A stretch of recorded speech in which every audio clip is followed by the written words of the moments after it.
আজকের বিরিয়ানিটা একটু অন্যরকমভাবে রান্না করলাম। কে কিভাবে করেন জানি না, আমি আমার মতো করে রান্না করি। আর এভাবে কে কে রান্না করেন অবশ্যই কমেন্ট করে জানাবেন। প্রথমে আমি দিয়ে দিলাম তেল, তেলের ভিতর দিয়ে দিলাম কুচানো পেঁয়াজ, আর দিয়ে দিলাম একটু পরিমাপ মতো লবণ, যাতে পেঁয়াজটা তাড়াতাড়ি নরম হয়ে যায়। আর এখন দিয়ে দিলাম মরিচের গুঁড়া। মরিচের গুঁড়া দিয়ে পেঁয়াজের সাথে ভালোভাবে কষিয়ে নিতেছি। আর আমি কিন্তু এই জায়গায় কোনো রকমের হলুদ ব্যবহার করব না। আর এই পেঁয়াজের সাথে মরিচের গুঁড়ো লবণ সুন্দরভাবে কষিয়ে নিয়েছি। এখন কিন্তু দিয়ে দেবো পরিমাপ মতো এই যে কেটে রাখা মাংসগুলো দিয়ে সুন্দরভাবে কষাতে হবে। সুন্দরভাবে কষিয়ে নেওয়ার পর এর ভিতর দিয়ে দিব বিরিয়ানির মশলা। বিরিয়ানির মশলা দিয়ে আরও সুন্দরভাবে কষিয়ে নিব।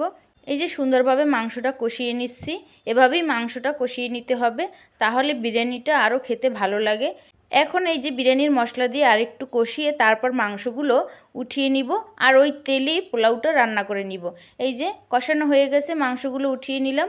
এখন কিন্তু ওই তেলের ভিতর কিছুটা পেস্ট দিয়ে পোলাওটা এখন রান্না করব।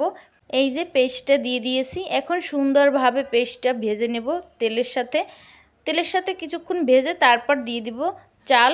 এই যে পোলার চাল দিয়ে এখন সুন্দরভাবে চালটা ভাজতে হবে। যত ভালো ভাজা হবে চাল, ততই কিন্তু পোলাওটা ঝুরঝুরে হবে আর খেতেও ভালো লাগবে। সুন্দরভাবে ভেজে নিয়েছি, এই যে দেখেন কি সুন্দর একটা কালার আসছে। এখন কিন্তু আমি দিয়ে দিব পরিমাপ মতো গরম জল। এই যে ফুটন্ত গরম জল আমি কিন্তু চালের ভিতর দিয়ে দিয়েছি। এখন চালটা সুন্দরভাবে ফুটিয়ে নিব।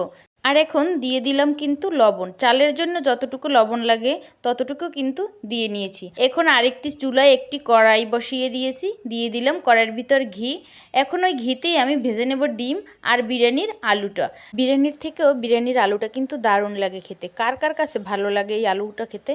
এই যে ডিমটা সুন্দরভাবে ভেজে নিয়েছি একটু লবণ আর বিরিয়ানির মশলা দিয়ে, তারপর কিন্তু আলুগুলোও দিয়ে সুন্দরভাবে ভেজে নিলাম।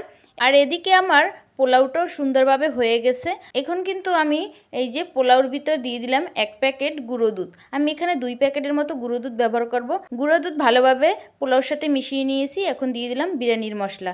বিরিয়ানির মশলাটাও পোলাওর সাথে ভালোভাবে মিশিয়ে নিলাম।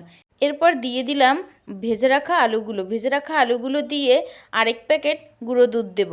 এভাবেই আপনারা সেম পদ্ধতিতে একবার হলেও বাসায় রান্না করে খেয়ে দেখবেন, খুবই ভালো লাগে। আর এই যে গুঁড়ো দুধটা দিয়ে নিলাম।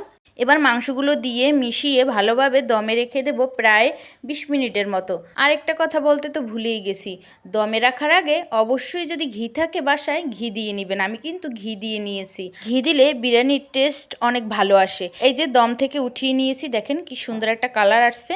আর ডিমগুলো আমি আলাদাই রেখেছি। ঝটপট বিরিয়ানি রান্নাটা কেমন হয়েছে অবশ্যই কমেন্ট করে জানাবেন। ধৈর্য ধরে ভিডিওটা দেখার জন্য ধন্যবাদ সবাইকে।